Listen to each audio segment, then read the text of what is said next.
An einem friedlichen Morgen, als die Sonne gerade aufging, entdeckte der Fotograf zufällig einen Büffel, der in einem großen Sumpf gefangen war. Damals dachte er einfach, er suche nach einer schönen Landschaft zum Fotografieren, doch die Situation vor ihm war völlig anders. Der Büffel versuchte mit panischen Augen im Sumpf zu kämpfen, konnte aber nicht entkommen.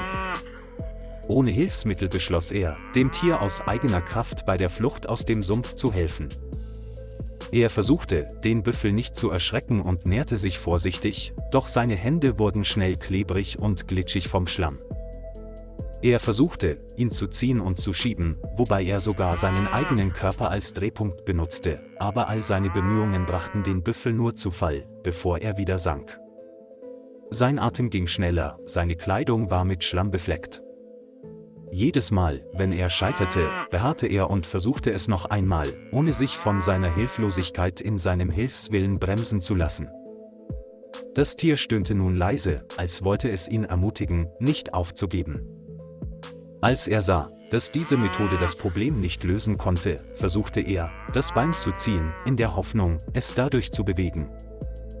Er bückte sich, packte die Vorderbeine des Büffels und versuchte, ihn aus dem dicken Schlamm zu ziehen.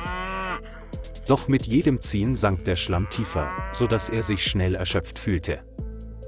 Er richtete sich jedoch weiter auf und versuchte dieses Mal, dem Büffel von hinten beim Aufstehen zu helfen, in der Hoffnung, dass eine kleine Veränderung Erfolg bringen würde.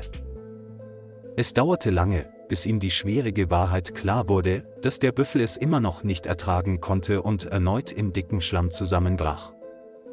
Als es zum Stillstand kam, fand ihn schließlich sein Begleiter, der vor ihm war, und rannte sofort zurück. Beide Männer sahen sich an, brauchten kein weiteres Wort zu sagen, sondern koordinierten schweigend ihre Bemühungen, den Büffel zu unterstützen.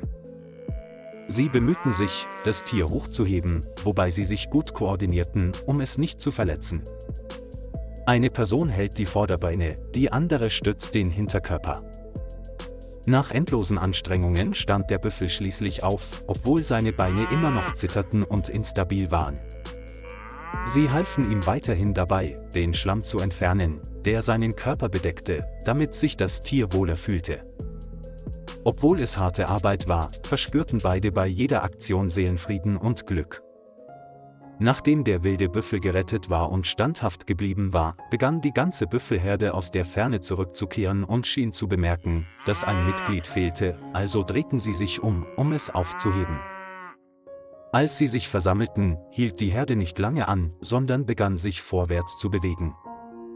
Das Büffelbaby ist nun in den schützenden Armen der Herde sicher und seine Reise geht weiter.